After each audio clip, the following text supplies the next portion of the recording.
All right, hello everyone. My name is Andy Mouse, and I'm the director and CEO of Plains Art Museum in Fargo. Welcome once again to our series of brief conversations that we hope will provide a little bit of inspiration and guidance during this time of crisis. We're hosting this conversation series as part of the museum's recognition of Giving Tuesday, which is a global day rather of giving and generosity. And I could use a little bit of goodness right now, and certainly we have the generous spirits of the experts that we've been talking through this conversation series, and couldn't be happier to have our guest today, Steve Jacobs, who's the Registrar and Building Operations Manager at Plains Art Museum in Fargo. Before we begin, I'm going to just do, like I have been doing, a very brief quote. This one by Rabbi Jonathan Sachs. Happiness is not made by what we own, it is what we share. And I thought that was particularly relevant in this case because of the fact that Steve, and he'll explain this, is in part a collections manager for Plains Art Museum. So looking at museums and their function within society as being shared places of sharing rather than places of ownership, which I think is a compelling way to look at what museums do. Before we begin, Steve, tell us a little bit about yourself, who you are. Let's get to know you a little bit professionally and also personally. As much as I like to try to remain a secret, well, my role at the museum, as Andy already hinted at, is I look after the collections, project manage the exhibitions, and it's a wildly varied position that can be, digital engagement one day, conservation the next, and some sort of problem solving after that. I'm not answering this question very well. Can I start again? Yeah, so I mean, recording it. Well, yeah, yes. Yeah. But so that's what you are. That's what you do. But who are you? Yeah. Like, tell us a little bit about yourself, like personally. Personally, I'm somebody who's always been interested in museums. My background is in archaeology, and actually my first career move when I was a child was to be a paleontologist, like so many. And I often think I'm a kid that never grew up and never really lost their sense of curiosity. I love museums. I love discovery. I like being outdoors, climbing mountains, cycling around, traveling whenever possible. And I think that lends really well to my role at the museum, that sense of curiosity that I hopefully never lost. Sure. We do tend to reward curiosity in museums.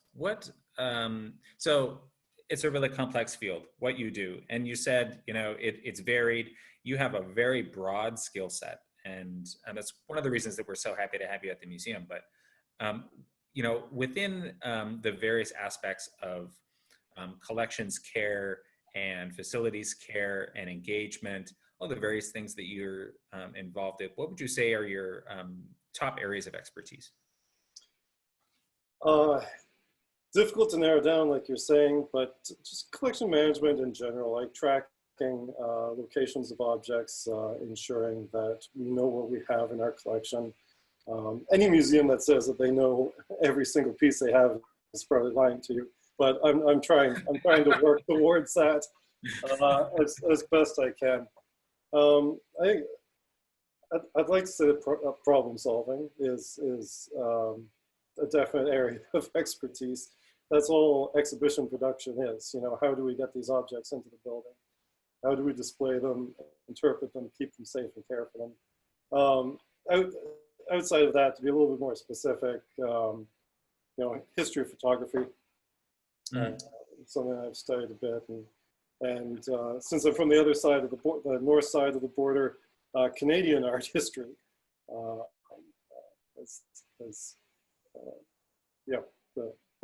Interest and expertise. Well, good. Somewhat relevant here we're not all that different. You're no, you're a very humble person. So I appreciate you answering that question, even though you didn't want to. Um, my next one gets a little bit more interesting, I think. So I was thinking about how people, this crisis, this pandemic, has caused museums to shut down, and like everything else, right? The whole society is shut down. But at the same time, it's times of crisis that people tend to turn to museums more. And so there's this interesting paradox that is our current existence. And one example I would point to is after the 9/11 terrorist attacks, many New York City museums were just flooded with people, and they had to extend their hours in order to meet that demand. And so, just people looking for something. What is it that people are looking for, and why do you think people go to museums, even more so when there's so much instability around us? I think whenever I think of questions like that, I come up with the same answer that gets thrown around so many times that it begins to seem like a cliche, but there's truth in cliches, and this wouldn't be such a common answer if there weren't truth in it. It's to find a sense of place and understanding, from the very beginning, from like cave paintings and Venus sculptures and that, art has allowed a perspective into somebody else's mindset, and on a greater scale, a larger understanding of the world around us, at least as understood by one person or a group of people. And in any artwork, you see elements of humanity, like inquisitiveness, confidence, emotion, self-doubt, and it's that which, it's finding those things in the artwork, in art, that allows us to understand the world, the world around us, and our collective culture. And I think in a time like this, where feelings of like enemy or separation or confusion can be strong, opportunities to get that little grounding can be very helpful. I think museums do a very good job of offering up those opportunities. Yeah, that's interesting. It might be, so you're talking about culture, and you're also talking about personal expression. So there's this kind of this craving for a connection to humanity again, when you feel like you've lost that connection. When something happens that is beyond your understanding and is creating anxiety, we crave hope, and we crave human connection, I think. Is that more or less what you're saying? That's pretty much. It's just it allows a easily manageable way for people to feel part of something greater. Know that there's still a reason for them being here. Know that the world will function beyond whatever problem it's facing, and just feel at home and feel like they have a place. Yeah, so you have a really interesting job. I think people, I think people wonder what it is that curators do. They wonder what registrars do. They wonder what collections managers do, like on the day-to-day. You have access to these amazing works of art at Plains Art Museum, but also in other museums that you've worked at, right? Like you get to be in the thick of it, working with the work, which is what brings so many people into museum work to begin with, right? Like you're doing the thing that so many people, when they think, I'm gonna work in a museum, that's the thing that they think of, it's right? The quintessential position. Yeah. Here's my question. I know that you're not supposed to ask this question, but I'm gonna preface that by saying I'm gonna add to it and make it a little bit more complex. But what are the artworks at Plains Art Museum that you like the most, and why? That's a difficult question. Even just like bodies of work or things that you're attracted to. No, it's difficult because I have so many answers, and it changes all the time. And in trying to get images to answer this question, I found something else that intrigues me. So some of the photographs in the collection I find particularly interesting. You know, we have a lot of regional artists, and it's interesting seeing how those regional artists fit into larger artistic movements. Even though outside of the region they might be relatively unknown or you know, not well known on an international level. Mm-hmm. We have some photographs by a man by the name of Gary Holman, photographed grain elevators in and around Minnesota and the Dakotas, and you can really see how his works fit in with like a new topographics type of approach, something like what the Beschers did. And similarly, we have photographs by Michael Smith, who did very similar work, but did with natural landscapes, that very objective, clean approach. So I like those things. I enjoy the ethnographic. You know, we have a large First Nations and West African collection, and just seeing those like different approaches to imagery and like understandings of space, and obviously the elements of these different cultures. That's particularly fascinating as well. It's that little bit of insight into cultural understandings of the world. That's interesting. Yeah. So your connection to artwork, if I could provide a commonality to all of this, it's not romance, it's not drama, and it's also not mystery. It is in many ways a plain and clear connection to land and culture. Seems to be what you're. Am I wrong? My background is as an anthropologically trained archaeologist, so like functional understandings of things are paramount.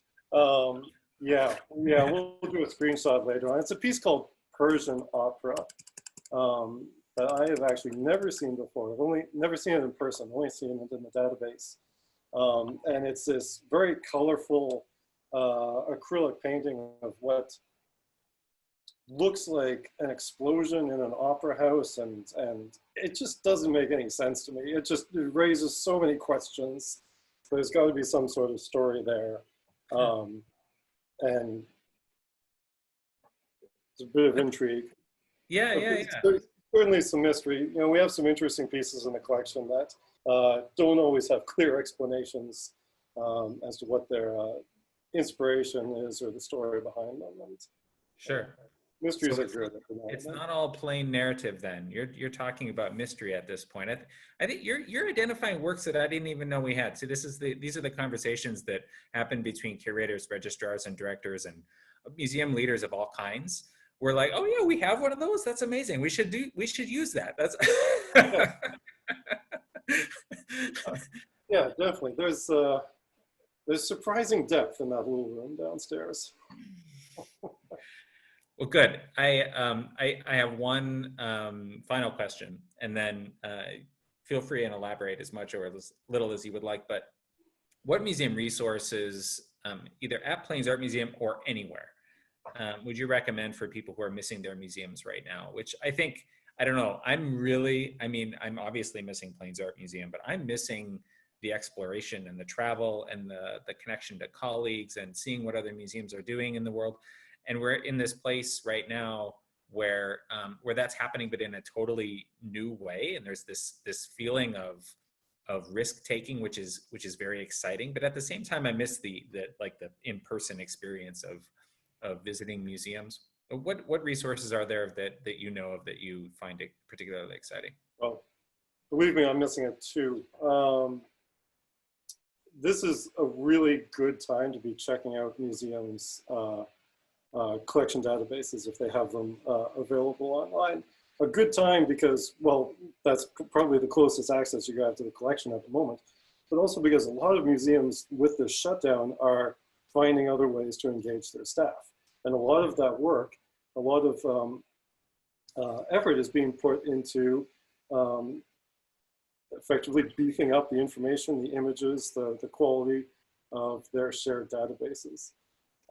So if you're curious about how many millions of bees the Field Museum has, or you know, if we have a photograph of your favorite grain elevator, in the Plains Art Museum's collection, this is a good time to check out those databases. Now I'm getting a bit ahead of myself here because we haven't launched our online database yet, but we are getting pretty close as we're doing the same things as everybody else is right now, typing up cards, taking photos. Very good. Yeah. Do you happen to know how many bees the Field Museum has? I'm just curious. Now I'm going to have to look this up later. If we're betting on this, I'm going to say 800,000 to 2 million. Wow. That's a pretty broad. I'm keeping it safe here. That's a pretty broad. Yeah. We'll look it up later. We'll figure that out. That answer for sure. I'm quite curious myself. Steve, anything else before we wrap up? Just keep an eye on what the museum is putting out via its social media. I try to put up images from the collection whenever I can, and yeah, we're doing all we can to keep relevant, keep people engaged, even if it is just digitally. So keep scrolling through Instagram. You'll find something interesting from us. Beautiful. Thank you so much for your generous time today, Steve. No problem. I'm going to wrap up with some closing thoughts. So just hang on tight for 1 second. Art is the creativity, wellness, inspiration, and hope that we all need more of right now. Please consider a gift to Plains Art Museum's Let's Get Through This Together campaign to ensure that the museum can thrive now and after this crisis is over into the future. Please go to plainsart.org/support to give a gift of any amount. It's all appreciated. It's all a part of what enables us to thrive, is this being a part of this supporter community. There's also a link in the comment section below where you can give a gift directly there. Be well and be safe, everyone. Thank you again, Steve. Thank you for joining us. And until next time, bye-bye.